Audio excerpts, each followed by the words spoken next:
the elephant in the room. So, if you have been rocking with me for a minute, if you are familiar with my doll designs, like if you already have my doll patterns, then you will know that she is Team Magic Ring. And she being she is Team Magic Ring. But I heard a rumor out in these crochet streets that some folks is still Team Chain Four. How? I don't know. But it is some folks out here who just not rocking with the magic ring at all. And here's the thing, I understand a little bit. And so what I have done is I've done a video to show you guys how I do both. How I do the magic ring as well as okay, so to do the magic ring, you are going to start with your working yarn. So this is the yarn that is coming from my actual yarn or skein of yarn. So we start with the working yarn, and I am using a 3.75 millimeter crochet hook, but it again, the magic ring is going to work with whichever size hook you're working with. So I have my working yarn, and I'm going to take the working yarn, and I am going to use these two fingers, and I am going to create an X. So I have an X here on those two fingers, and then I'm going to just take my thumb and kind of hold my X into place. I'm then going to take my hook. I'm going to insert my hook underneath the first part. So my hook is going to go here, but then I'm going to pull up the other part of that yarn. And then once I do that, I can slide that off my fingers. I will create a chain to hold this into place, and now I will do the number of stitches that my pattern is calling for. And in this case, I am saying to do 6 single crochet inside your magic ring. Now mind you, that chain that you just made does not count as a stitch. So I'm going to now go over, pull up, come through the loop, and do a single crochet. That's 1. Go through the loop, and note that I am wrapping this around both, like all the yarn here. So go under, pull up, do your finish off your single crochet. That's 2. Under, pull up, that's 3. Under, pull up, that's 4, 5, and 6.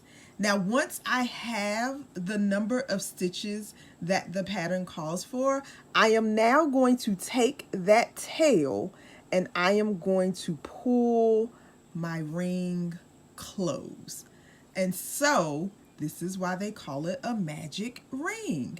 And so now I can begin working the next row. So I have 1, 2, 3, 4, 5, 6 inside of my magic ring that is now closed.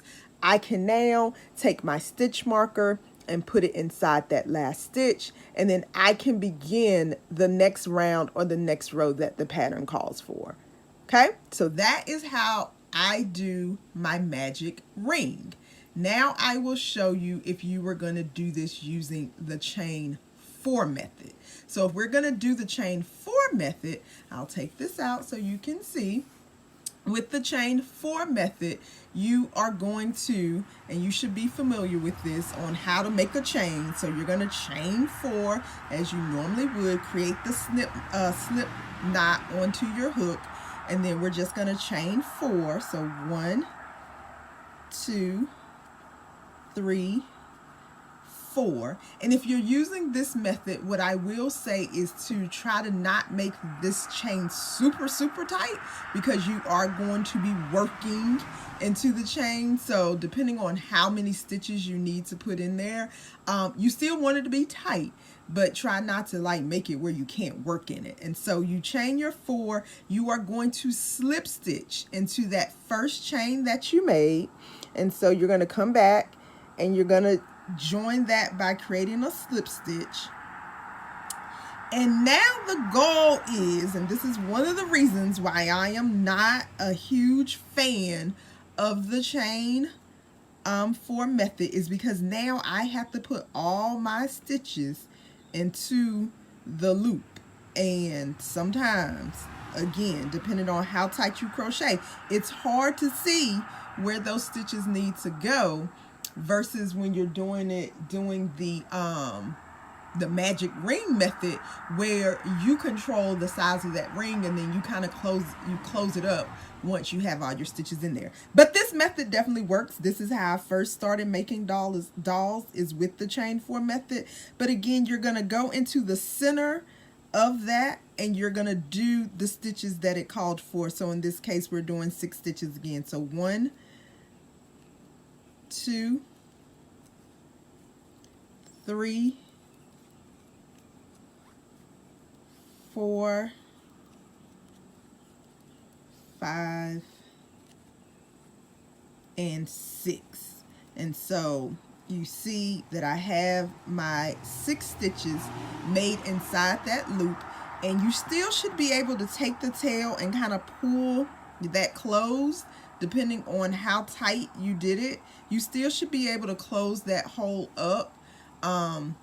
But that is how you would do it if you're gonna do the chain 4 method. Again, you would just put your stitch marker here into that last stitch, and then you would go ahead and start the next round or row that's in your pattern. So that is how you do either the magic ring or the chain 4 method.